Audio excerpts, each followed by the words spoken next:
कि जिस तरह से आपने बताया कि बीजेपी की तरफ से आपको एक ग्रीन सिग्नल दिया गया था। बिल्कुल आश्वासन, ग्रीन सिग्नल, एग्जैक्ट वर्ड बोलता हूँ, green signal, exact quote unquote green signal है आपके लिए, यू गो अहेड। क्या कभी ये देखने को मिला कि गवर्नमेंट का ब्यूरोक्रेसी पे हावी होना या उस तरह की चीजों से सामने आई, कोई ऐसा आपका अनुभव रहा हो? कि मैं रिटायर नहीं हुआ हूँ, मैंने रिजाइन किया है। कहीं ना कहीं जिस कदर से हर चीजों का, हर एजेंसी का यूज हो रहा है, ये इस मैं केस कर रहा हूँ, इस मुद्दे पे मैं केस करने वाला हूँ। बस मैं रिस्पॉन्सिबिलिटी जरूर लेता हूँ, मैं जिले का एसपी था, लेकिन मैं यहाँ कट्टर आदमी हूँ। मुझे आप यहाँ पे ठहरने दीजिए, आप रुकिए थोड़े दिन, आप देखिए, फिर हम लोग यहाँ पे खड़ा हूँ और देखिए यहाँ पे नेटवर्क का इशू है। तो आप समझ सक रहे हैं ना कि यहाँ पे एक बेसिक बुनियादी चीज जो आज के जमाने में हो गई है, वो भी हम नहीं दे पा रहे अपने लोगों को। नमस्कार, मेरा नाम है मृत्युंजय त्रिवेदी और आप देख रहे हैं अमर उजाला। हमारे साथ इस समय मौजूद हैं रिटायर्ड आईपीएस, बिहार की बक्सर लोकसभा सीट से निर्दलीय चुनाव लड़ रहे मैदान में हैं आनंद मिश्रा जी। बिना किसी ज्यादा भूमिका के सीधे सवालों पे आते हैं। आनंद सर, शुरुआत करते हैं बिल्कुल शुरुआत से कि आईपीएस बनने का सफर आपका कैसा रहा, कहां से हैं आप, शिक्षा वगैरह कहां से हुई? जी मृत्युंजय जी, आईपीएस का सफर बहुत ही शानदार रहा। पहले बात कि मैं रिटायर नहीं हुआ हूँ, मैंने रिजाइन किया है। जी। अभी तो जुम्मा अच्छा। जुम्मा 12-13 जी। साल ही हुए थे मेरे सर्विस के तभी तो जमाना जी। बाकी था मेरा। तो जी। रिटायर नहीं हुआ हूँ मैं। तो दूसरा मैंने इसमें सर्विस मेरा बहुत शानदार रहा। और अनफॉर्चुनेटली मैं रहने वाला यहीं का हूँ, बिहार का ही रहने वाला हूँ। मैं बक्सर का ही रहने वाला हूँ, प्रॉपर बक्सर मुसाफिरगंज का हूँ, मैं यहीं पे रहता हूँ। और यहाँ से पढ़ाई लिखाई इसलिए हमारी शायद यहाँ पे अच्छी नहीं हो पाई, क्योंकि पिताजी हमारे इंजीनियर बने, गांव के पहले इंजीनियर, तो नौकरी नहीं मिली बिहार में। तो इस चक्कर में उनको जी। कोलकाता में एक हिंद मोटर जगह है जहाँ पे, तो एम्बेसडर कार वाली फैक्ट्री जहाँ होती है, वहाँ पे जॉब, पढ़ाई वहाँ ग्रेजुएशन किया सेंट जेवियर्स को कलकत्ता से, क्योंकि बहुत लोग जाते हैं पढ़ने के लिए, क्योंकि मैं वहीं था तो मुझे ये मौका मिल गया। तो उसके जी। बाद फिर वहीं से रहा, फिर वहां से मैंने बस वैसे ही वेस्ट बंगाल सिविल सर्विस का एग्जाम निकला था, तो भर गया तो क्वालिफाई भी हो गया। क्वालिफाई हो गया तो वहां पे कुछ काम किया, उसके बाद according to IPS 2011 batch IPS. तो ऐसा मेघालय में रहा, मैं मेघालय में था। मेघालय में ज्यादातर मैं काउंटर इंसर्जेंसी ऑपरेशन के साथ अटैच था, वहाँ पे ज्यादातर वहाँ मिला था। वहाँ पे भी मैं एसपी रहा। उसके अलावा 4 और जिले थे जो असम में, तो 5 जिलों का मैं एसपी रहा हूँ, एसपी रहा हूँ। और उसके बाद मैंने अपना रेजिग्नेशन दिया और अब आपके सामने एक प्लेटफॉर्म पे पॉलिटिकल माध्यम से सोशल सर्विस करने उतरा। जी। आनंद जी, अब सवाल यह है कि प्रशासन से शासन की ओर आप रुख कर रहे हैं, कारण क्या है? रिजाइन क्यों दिया आपने?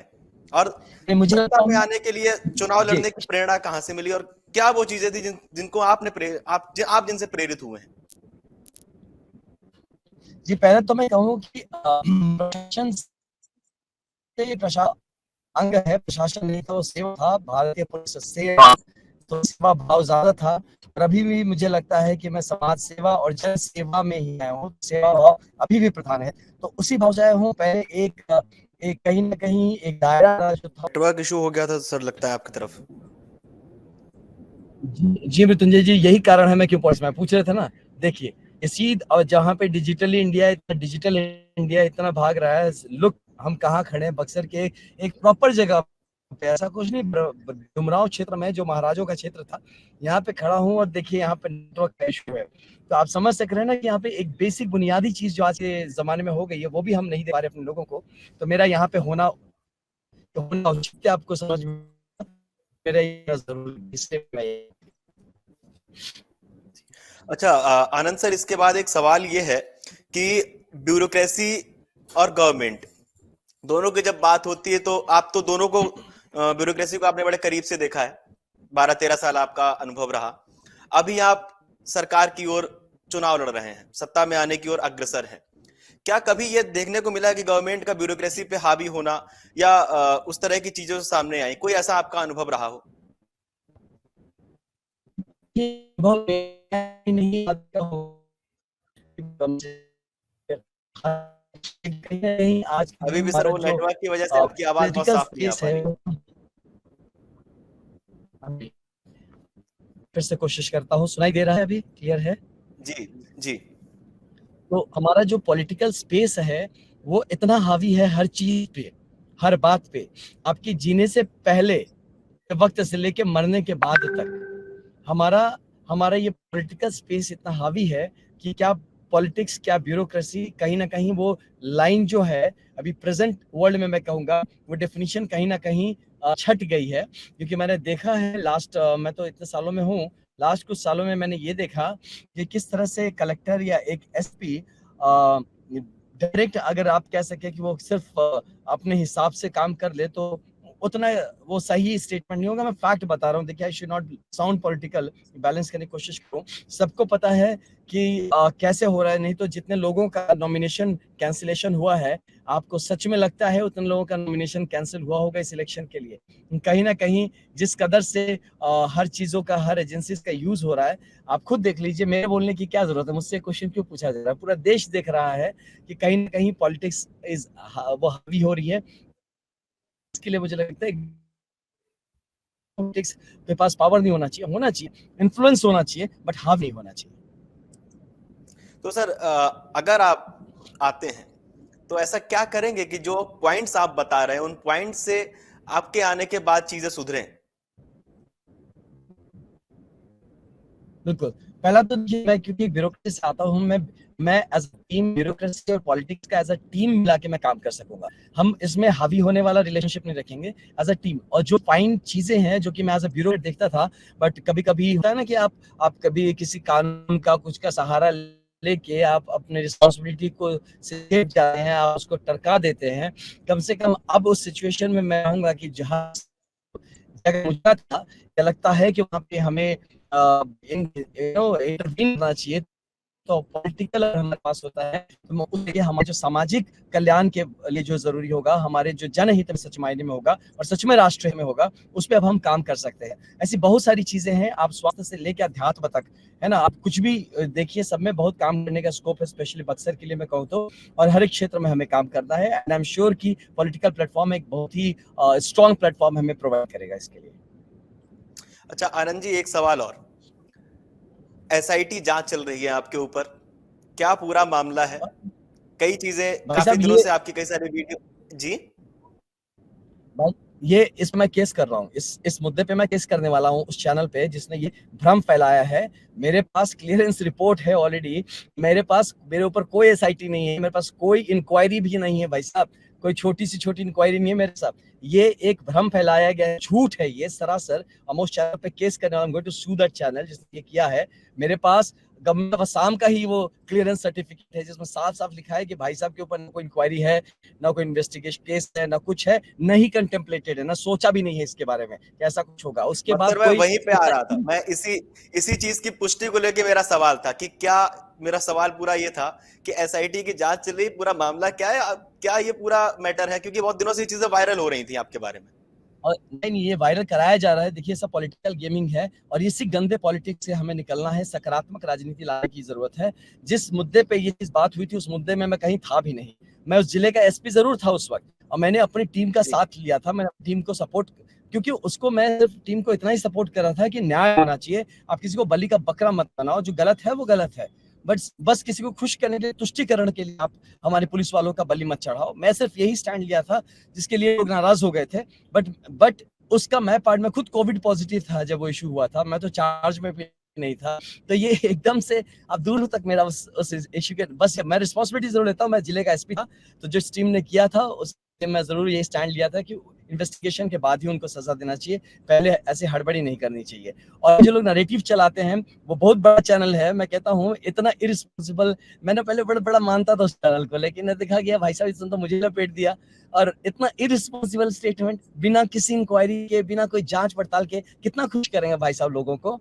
जब आपकी टाइम आएगी आपको वैसे लपेट दिया जाएगा, ठीक है? ज्यादा दूसरों को लपेट के किसी को ये तुष्टिकरण की राजनीति, ये तुष्टिकरण का जर्नलिज्म भी नहीं करना चाहिए मुझे लगता है। तो दिस इज हाई टाइम बिल्कुल बिल्कुल मेरे आनंद बारे जी, में। और हम अमर उजाला पर बस ये जो चीज वायरल हो रही थी उसकी पुष्टि के लिए आपसे एक सवाल किया था और बहुत आपने बहुत धन्यवाद, साफ आपने कर दिया। अच्छा किया मृत्युंजय जी, धन्यवाद मुझे ये स्कोप देने के लिए, थैंक यू। जी। अब एक सवाल और बनता है आनंद जी, हेमंत विश्व शर्मा ने जी। यहाँ पर कई गंभीर आरोप लगाए उन्होंने ये भी कहा एक रैली में कि आपसे टिकट के लिए पूछा गया था, लेकिन आपने कहा कि बस पार्टी की सेवा करनी है। क्या ये वाकया है, और इस वाक्य की पुष्टि आप किस तरह से कर रहे हैं? ये चाइनीज विस्पर के जैसा हो रहा है कि बात का बतंगड़ बन रहा है, कुछ का कुछ बन रहा है। आई थिंक मैंने वाला पार्ट देखा, उन्होंने ये नहीं कहा, उन्होंने कहा कि मैंने उनसे कहा था कि मैं भाजपा की सेवा करना चाहता हूं, इसलिए मुझे रेजिग्नेशन मैंने दिया था, उन्होंने उसमें मुझे हेल्प किया था। तो सच कहा उन्होंने, एकदम सच कहा उन्होंने। फिर मुझे कहा कि मैं झूठ बोल रहा हूँ, मैं झूठ नहीं बोला, मैं तो देवन से कह रहा हूँ कि मैंने यही कहा था। मैं तो कहा था कि मुझे संगठन में काम करना है, मुझे टिकट मिले ना मिले वो बड़ी बात नहीं है, मैं संगठन के लिए काम करना चाहता हूँ। आप पूछिए उन भाजपा के नेताओं से जिन्होंने मुझे ज्वाइन भी नहीं करने दिया पार्टी। मैं तो डेडिकेटेड वर्कर होकर काम करना चाहता था। मैं जब टिकट नहीं मिला उसके बाद भी मैंने लोगों को अप्रोच किया था। मुझसे फोन पे नहीं बात करते, मुझसे मिलते नहीं, मुझसे कोई मतलब है ना, मुझे कोई संदेश भेजना शुरू कब किया, जब उन्हें लगा कि नहीं ये लड़का भारी पड़ रहा है, ये लड़का तो सीरियस हो रहा है, ये तो सीरियसली हमारे ही कैन बी समथिंग, तब मुझे लोगों ने अप्रोच करना शुरू किया। तो मैं उनसे वही, और मैं तो माननीय प्रधानमंत्री मुख्यमंत्री जी जिन्होंने जो कहा है, मैं तो सोचता सच में उनको सोचता तो बहुत बड़े नेता है, लेकिन वो तो मुझे पार्टी नहीं ज्वाइन करा पाए। सोचिए ना, टिकट दिलाना तो बहुत दूर की बात है। तो टिकट दिलाना की बस की बात नहीं है, मुझे समझ में आ गया भाजपा बहुत बड़ी पार्टी है, और कोई भी इतना बड़ा जो नेता बनता है जो मुझे खुद ही पार्टी नहीं ज्वाइन करा पाया, वो ऐसी बातें करने का उन्हें क्या हक है। उन्होंने जब रिजाइन कराया तो तो उनको भी पता होना जी। चाहिए था ना कि भाई पार्टी तो ज्वाइन करा देते। तब तो उन्होंने कहा था, मतलब डायरेक्ट बात नहीं हुई, जिसके बाया बात करते तो उन्होंने कहा था कि भाई बिहार की पॉलिटिक्स में हम इंटरफियर नहीं करेंगे। तो अब आप क्यों आए बिहार की पॉलिटिक्स में इंटरफियर करने? कौन बुलाया आपको, क्यों आते आपको हैं? तो आश्वासन ये दिया गया था कि आपको आश्वासन दिया गया था। बिल्कुल आश्वासन, ग्रीन सिग्नल, एग्जैक्ट वर्ड बोलता हूँ, green signal, exact quote unquote green signal है आपके लिए, यू गो अहेड। ये एग्जैक्ट वर्ड्स बता रहा हूँ, मुझे ये चीज मिला है। उसके बाद ये नहीं कोई कमिटमेंट वगैरह, मैं भगवान जी की कसम खा के तुमको बोलता हूँ टिकट दे दूंगा, ऐसी कोई बात नहीं हुई थी। There was a green signal जिसके बल पे मैं आया हूँ। लेकिन ये अच्छा हुआ उन्होंने नहीं किया, मैं उनका धन्यवाद देना चाहता हूँ। कम से कम मुझे भी अपनी हैसियत पहचानने का मौका मिला, मुझे जमीन पे काम करने का मौका मिला, पता चला कि मुझ में कोई नेतृत्व का गुण है कि नहीं है। वो भी है तो निखर के आएगा, नहीं तो कोई बात नहीं। ठीक। अच्छा आनंद जी, एक सवाल अब और, कि जिस तरह से आपने बताया कि बीजेपी की तरफ से आपको एक ग्रीन सिग्नल दिया गया था, वहां से जब टिकट नहीं मिला, तो क्या किसी दूसरी पार्टी ने अभी आपको अप्रोच किया, या फिर उसके बाद आपने मन बना लिया कि अब मैं निर्दलीय ही लड़ूंगा? नहीं नहीं, मुझे देखिए किसी दूसरे पार्टी ने ऐसा अप्रोच नहीं किया। कुछ हिंट्स दिया, बट जिन्होंने हिंट दिया वो पार्टी में उनका भी कोई स्थान नहीं है। वैसे चलते फिरते कुछ कार्यकर्ता है, भैया इनसे बात कर लो, उनसे बात कर लो ना। भैया हम एक जो मन बना के आए, मैं क्या है कि बड़ा वफादार किस्म का आदमी हूँ। ओके, अगर मैंने कह दिया, जो कर दिया वो कह दिया, और जो कर दिया वो कर दिया। तो मैं इतना चरित्र का घटिया आदमी नहीं हूँ ना कि मैं इस तरह की चीजें करूंगा कि एक बार आपको कहा तो मैं वही, मेरे दोस्त मुझे कहने लगे भाई तेरा भाजपा के लिए क्या एक तरफा प्यार है। मैं अब है तो है, लेकिन जो है वो है, उसका क्या करें। तो ऐसा कभी नहीं हुआ और ना कभी होगा। मैं किसी भी दल या इस तरह से नहीं जाऊंगा जहां से मेरा मन नहीं मिलता है। निर्दलीय रहना का प्रयत्न करूंगा, और प्रयत्न क्या, मैं निर्दलीय ही रहूंगा। और मैं अपने बक्सर के हित में जो हो सकता है, बिहार के हित में जो हो सकता है, और राष्ट्र हित में जो हो सकता है, मैं सदैव वही काम करता रहूंगा। आनंद जी, यहीं से एक सवाल और बनता है कि जैसा आपने बताया कि भाजपा के प्रति जो प्यार है वो बना रहेगा। भविष्य में अगर आपको अप्रोच किया जाता है, अभी आप निर्दलीय हैं, चुनाव जीत जाते हैं, आगे अप्रोच किया जाता है, रिजल्ट कुछ ये भी पांच आता साल है, नहीं नहीं, हम रिजल्ट कुछ भी नहीं भाई साहब, जीत रहे हैं हम लोग। रिजल्ट जीत रहे हैं, एकदम बिल्कुल जीत रहे हैं, इसमें कोई शक नहीं है। और अगले 5 साल तक मैं निर्दलीय रूप में मैं बक्सर को प्रतिनिधित्व करना चाहता हूँ संसद में। और मैं बक्सर के उत्थान के लिए और बक्सर का हर तरह सर्वांगीण विकास के लिए मैं काम करना चाहता हूँ। और मुझे जो भी सपोर्ट करेगा मेरे बक्सर को बढ़ने के लिए, मुझे मंत्री नहीं बनना, मुझे कुछ नहीं बनना, मेरे बक्सर को सपोर्ट करना है, मेरे क्षेत्र को सपोर्ट करना है। मैं एक आदर्श क्षेत्र बनाना इसको चाहता हूँ। वो जो बनने में मदद करेगा मैं उसके साथ खड़ा रहूंगा, वो चाहे कोई भी। मतलब 5 साल के बाद ये मान लिया जाए कि अगर मौका मिलता है तो आप जा सकते हैं?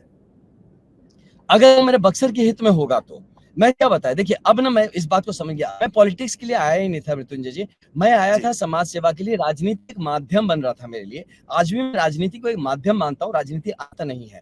मैं राजनीति नहीं कर सकता हूँ, मुझमें वो मतलब छल कल वाला हिसाब नहीं होता। मैं बड़ा सीधा आदमी हूँ, जो है बोल देता हूँ, जो है कर देता हूँ। तो मैं वैसा नहीं करूंगा। लोग कहते हैं, मैं कहा राम राज्य की कल्पना तो मेरे भी बचपन से में है, लेकिन राम राज्य तो आएगा राम के आदर्शों पे ही आएगा। और मैं राम के आदर्शों को मान के ही राजनीति करूंगा। मैं सकारात्मक राजनीति के लिए आया हूँ, मैं यहाँ अपने लिए नहीं आया हूँ। हाँ, जरूर यह है कि खुद को मजबूत बनाना पड़ेगा ताकि मैं अपने क्षेत्र, अपने लोगों को मजबूत बना सकूं। तो उसके लिए जो मुझे मजबूती लेनी होगी, जो करनी होगी, वो मैं करूंगा। लेकिन कभी भी अपने क्षेत्र और अपने समर्थकों को विश्वासघात नहीं करूंगा। अच्छा आनंद जी, अब एक और सवाल हेमंत विश्व शर्मा से ही जुड़ा हुआ है। उन्होंने ये भी कहा था अपनी जनसभा में कि लौट कर तो आप असम ही आएंगे। क्यों जाएंगे असम भाई साहब? ये पता है ये भ्रम क्यों फैलाया जा रहा है, ताकि ना यहाँ लोग सोचते हैं कि मैं बाहर का हूँ, मैं चला जाऊंगा, मैं लौट जाऊंगा, बल्कि वो अपने प्रत्याशी के बारे में बता सकते हैं कि लौट के तो गोपालगंज जाएंगे, उनके बारे में बताइए ना। मैं अपने घर में हूँ भाई साहब, मैं कहाँ जा रहा हूँ, मैं छोड़ के आया हूँ ना, वो अब हमारे सीएम है ना मैं उनका एसपी हूँ। वो ऐसी बात करे जैसे मेरे लिए 2-4 घर खरीद के रख दिया हूँ वहां पे, अगर हो असम में तो चाबी भिजवा दे, फिर हम जाके घूम के आते हैं। तो कहे इसका घर कहाँ है, मेरा घर असम में भाई, कौन सा घर है मेरे पास। कोई कुछ भी बोल देता है यार, मतलब दिस इज वेरी फनी। मैं इतने धीर आदमी से ये से नहीं एक्सपेक्ट कर रहा था, ये कुछ भी कह देंगे कि आप यह समझाएगा, ये लोगों को बरगलाने का देखिए प्रयास है। मैं रिक्वेस्ट करूंगा, बहुत बड़ी पार्टी को आप प्रतिनिधित्व करते हैं, उस पार्टी की गरिमा मैं बड़ा मानता हूं। देखिए सच कहता हूं, मैं जेन्युइनली उस विचारधारा का हूं, तो शायद पता नहीं, शायद वो उस विचारधारा से डायरेक्ट नहीं आते, इसलिए उस बात गंभीरता को नहीं समझते, वो कुछ भी बोल देते हैं। लेकिन मैं उस विचारधारा से आता हूं, मैं बहुत ही कट्टर आदमी हूं, मैं बता रहा हूं आप, जिस तरह से मैं जिस लिमिट तक जा सकता हूं आप सोच नहीं सकते हैं। अगर यहाँ पे बगल में यूपी में, अगर उत्तर प्रदेश में इस तरह से बुलडोजर चल सकता है, कुछ हो सकता है जो जितना तेज है, तो हमारे बिहार में भी चल सकता है। वो असम में जो चल रहा है वो दिखाने के लिए चल रहा है ना वो इस। लेकिन मैं यहाँ कट्टर आदमी हूँ, मुझे आप यहाँ पे ठहरने दीजिए, आप रुकिए थोड़े दिन, आप देखिए फिर हम लोग किस तरह से बिहार को जेन्युइनली, जो बिहार का जो जोश रहा है, जो बिहार का जो इतिहास रहा है, किस तरह से वापस लाते हैं। और ऐसे ऐसे महानुभाव से मैं हाथ जोड़ के रिक्वेस्ट करूंगा कि मैं यहाँ का बेटा हूँ, मुझे अपने घर को बनाने दीजिए, आप मेरे घर को बिगाड़ने मत करिए, आप अपना घर पे ध्यान दीजिए, आप अपना घर बनाइए। कोई सहयोग है तो असम मेरे लिए मौसी जैसी है, मैं सारे देश राज्य में मौसी है, मेरी चाची है, मुझे मेरे मेरे राज्य में काम करने दीजिए, मुझे हमारा घर को, मेरी जरूरत है, मुझे काम करने दीजिए। यहाँ पे ऐसी बातें करके भ्रांति ना फैलाइए। उनको भी पता है कि मैं कैसा आदमी हूँ, उनको भी पता है कि मैं एक सच्चा आदमी हूँ, ईमानदार आदमी हूँ, कर्मठ हूँ, जोशीला हूँ, जो करता हूँ वो करता हूँ, वो खुद जानते हैं। ऐसे कई चीजों में उन्होंने खुद मेरी तारीफ, विधानसभा में मेरी तारीफ की है, काम की तारीफ की है। और आज अगर पॉलिटिकल कारणों से ऐसा कहेंगे तो मैं ऐसी उम्मीद उनसे नहीं रखता था। उनको बड़ा एक बड़े भाई समान मानता हूँ, ये उनको तो मैं कह रहा था, उनको खुद कहा हूँ, मैं दुनिया के सामने कहता हूँ कि सर आप मुझे गाइड करिए, आप मेरे बड़े भाई जैसे, मेरे गॉडफादर जैसे मुझे गाइड करिए। मैं तो खुद उनसे हेल्प मांगा था, हेल्प तो कर नहीं पाए, उल्टा काटने आ गए हैं। ये कैसे आप स्टेट्समैन बनेंगे बताइए? आप इतने बड़े लीडर है, आप ऐसी चीजें करेंगे तो हम छोटे बच्चों का क्या होगा? जी आनंद जी, अभी एक सवाल और, आपके जी चुनावी मुद्दे क्या हैं? क्योंकि एक तरफ हम देख रहे हैं कि बीजेपी एक अलग सेंट्रिक, कांग्रेस एक अलग सेंट्रिक, आप निर्दलीय हैं। जी वर्तमान में आप मैं निर्दलीय हैं, आपने बताया कि आप बीजेपी से इन्फ्लुएंस हैं या बीजेपी से आपको पार्टी अच्छी लगती है, लेकिन एक निर्दलीय प्रत्याशी होने के नाते बक्सर में आप चुनाव लड़ रहे हैं, आपके चुनावी मुद्दे क्या हैं? जी मेरे मुद्दे बड़े साफ है, क्लियर है, जमीन से जुड़े हुए हैं। मेरे मुद्दे ऐसे हैं जो कि हमारे मुख्य प्रधानमंत्री तक पसंद करते हैं। मैं आपको बताता हूँ, सबसे शॉर्ट में बताऊं गोल करके, मेरा मुद्दा है कि हमारे बक्सर में अवसर क्रिएट करना, अपॉर्चुनिटीज क्रिएट करने के लिए। यहाँ बहुत टैलेंट है, आप किसी फील्ड में चले जाइए, अपॉर्चुनिटी नहीं, यहाँ आप कुछ नहीं कर सकते। यहाँ पे बंदे में 12th पास बच्चे को पूछा, बेटा तुम आगे काहे नहीं पढ़ रहे हो? तो कहता है भैया पढ़ के क्या होगा, बेरोजगारी तो रहना, तो 3 साल इससे अच्छा कोई काम कर ले, कुछ पैसा कमा लेंगे, डिग्री लेके हाथ में घूम के क्या करेंगे। इस हाल में है हमारा बक्सर, हमारा बिहार। मेरा पहला इसमें जो रहेगा वो स्वास्थ्य के लिए काम करना है। हमारे यहाँ पे हर हॉस्पिटल में सिर्फ रेफरल करने का आदत है, रेफरल रेफर टू यमराज। आप रेफर करते हैं, बंदा रास्ते में मर जाता है। आप एनएच से नीचे उतर के देखिए भाई साहब, रास्तों का कंडीशन देखिए, यहाँ ना फिजिकल इंफ्रास्ट्रक्चर है, ना डिजिटल इंफ्रास्ट्रक्चर है, ना सोशल इंफ्रास्ट्रक्चर है। यहाँ पे इंफ्रास्ट्रक्चर की पूरी धज्जियां उड़ के रखी हुई है। तो यहाँ सबसे पहले तो मुझे हेल्थ सेक्टर पे काम करना है, एजुकेशन पे आप आके देखिए, यहाँ के स्कूलों में देखिए। अभी अभी मैं पीछे एक स्कूल में बैठ के आया, देख के मिल के आया, जो हालत खराब है भाई साहब, मैं आपको बता नहीं सकता। आपको जमीन पे आना पड़ेगा। बिहार अभी भी बीमारू स्टेट में सिर्फ बिहार बचा, बाकी सारे आगे बढ़ गए। और हर वो जो पैरामीटर है, जो एचडीआई के लिए हो, एसडीएस हो, जितने भी पैरामीटर हो, उस हमारा बिहार अभी भी कहाँ है आप देख सकते हैं। किसी सर्वे रिपोर्ट को उठाइए, उस या तो उसको मैप में तो लाल दिखेगा, और अगर रिपोर्ट में है तो सबसे नीचे की तरफ दिखेगा। तो इन सब चीजों पे मुझे हेल्थ पे काम करना है, मुझे एजुकेशन पे काम करना है, मुझे यहाँ पे इसकी इकोनॉमी अपलिफ्ट करनी है। जो इकोनॉमी एग्रीकल्चरल इकोनॉमी स्पेशली है, जो कृषि क्षेत्र है, यहाँ पे नहर थोड़ी सी खोद के रख दी गई है, यहाँ पे शिलान्यास किया जाता है, प्रोजेक्ट्स का छोड़ दिया जाता है। नहर थोड़े खुदे भी हैं तो पानी नहीं है। बिजली के ऊपर आप सोचिए, एक बात मैं बताता हूँ नितिन जी, यहाँ दोपहर में बिजली काट दी जाती है, कहा जाता है कि हमने आपके लिए बिजली काटा है कि आग ना लग जाए। कहाँ कहाँ देश में बिजली दोपहर में काटी जाती है इस लॉजिक से। तो एक तो आप अपने काम में फेल भी होते हैं और ऊपर से हम पे आप एहसान भी थोपते हैं। सोचिए ये क्या चल रहा है इस जगह पे, इस राज्य में। तो हमें इन बेसिक चीजों पे तो पूरा इकोनॉमी हमें री इन्वाइगोरेट करना है। स्पेशली हमें एग्रीकल्चरल जो इकोनॉमी है न, यहाँ पे कोई मंडी नहीं है, यहाँ पे कोई स्टोरेज नहीं है, यहाँ पे मतलब बेसिक चीजें जो एक किसान को चाहिए कुछ नहीं है। उल्टा आप आके चौसा में देखिए न, किसान रोज पिटाई खा रहे हैं, है ना। वहाँ पे चौसा का एक थर्मल पावर प्लांट क्या लगा, उस जगह का दुश्मन बन गया है। वहाँ पे अलग ही अशांति उसके लिए क्रिएट हो गई है। तो मेरे इमीडिएट इश्यूज हैं। एग्रीकल्चर पे मुझे बड़ा काम करना है और रोजगार पे मुझे काम करना है। रोजगार के लिए कितना क्रिएट कर पाऊंगा नहीं पता, फिर रोजगार जरूर मैं क्रिएट कराऊंगा, क्योंकि एग्रीकल्चरल बूम मैं कराऊंगा, यहाँ पे इकोनॉमिक बूम जरूर कराऊंगा। और यहाँ पे लेकिन लोगों को रोजगार पाने के लायक जरूर बना सकता हूँ। स्पेशली गवर्नमेंट सर्विसेज के लिए यहाँ पे काफी उत्साह है, तो मैं उसके लिए उनकी तैयारी करवा सकता हूँ। अलग अलग गवर्नमेंट एग्जाम्स के लिए, अलग अलग गवर्नमेंट जो ओपनिंग्स है उनके लिए मैं उनको जरूर मदद कर सकता हूँ, जिससे कि वो सही जगह पकड़ सकते हैं। तो जो कहते हैं ना एम्प्लॉयबिलिटी, एम्प्लॉयमेंट तो होता है एम्प्लॉयबिलिटी, मतलब आप रोजगार पाने लायक बनना, जो जिसके कारण हमारे बच्चे पलायन कर रहे हैं, कुछ मिल नहीं रहा है। पढ़े लिखे लड़के बाहर जाते हैं लेकिन उनको सटीक नौकरी नहीं मिल पाती है, उनको काट दिया जाता है, उनको किसी ऐसी नौकरी में दी जाती है जो कि उनके मेरिट से नीचे है। उस पे काम करना है मुझे। साथ में स्पोर्ट्स इंफ्रास्ट्रक्चर पे यहाँ पे बहुत काम करना है। यहाँ बहुत टैलेंटेड लोग हैं। यहाँ पे आप हमारे यहाँ मैराथन रनर्स है, वर्ल्ड लेवल के प्लेयर्स रहे हैं पहले, बट अब देखिए एक भी नेशनल प्लेयर भी नहीं निकल पा रहा है, जिसके लिए मुझे काम करने की जरूरत है। यहाँ पे आध्यात्मिक भूमि रही है, तो एक आध्यात्मिक धरातल पे खड़ा करके यहाँ पे हमें काफी काम करना है। ये वामन भगवान की भूमि मानी जाती है। यहाँ लोग आते हैं और कहते हैं पता है क्या, कि हम बक्सर को बनारस बना देंगे, बक्सर को मिनी काशी बना देंगे। भाई बक्सर को उसका ऐतिहासिक परिचय क्यों नहीं आप दिला सकते? अब बक्सर को बक्सर जैसा बक्सर सिद्ध आश्रम होता था, बक्सर यहाँ का गढ़ होता था, भगवान राम आए यहाँ पे पढ़ाई करने के लिए, उस जगह को बक्सर का उसका जो उपाधि है, जो परिचय है, वो क्यों नहीं लौटा सकते हैं? इस तरह का यहाँ पे अवस्था है कि यहाँ के अध्यात्म में वामन भगवान का यहाँ अवतार हुआ है। सोचिए आप, कृष्ण को जी का अवतार जहाँ हुआ, मथुरा बना दिया आपने, अयोध्या का अयोध्या बना दिया, और बक्सर को कोई बनारस बनाने पे लगा है। बक्सर को वामन भगवान का अवतार वाली भूमि यहाँ पे बक्सर बनाने की आप नहीं सोच रहे। तो इस तरह के और भी बहुत सारे मेजर इश्यूज है। आपको इंफ्रास्ट्रक्चर का बताया मैंने, फिजिकल हो इंफ्रास्ट्रक्चर, फिजिकल हो, डिजिटल हो, सोशल हो, हर लेवल का इंफ्रास्ट्रक्चर इश्यूज है। मैं 3 घंटे आपको बता सकता हूँ, मेरे बड़े लंबे मैंने इस पे प्रोजेक्ट्स बनाए हुए हैं। 2017 से मैं इस पे काम कर रहा हूँ। The moment we become MP, हम जैसे एमपी बनते हैं, आप मुझे प्लीज फॉलो करिएगा, जरूर ट्रैक करिएगा, देखिएगा मैं जो बोल रहा हूँ वो जमीन पे होता है कि नहीं होता।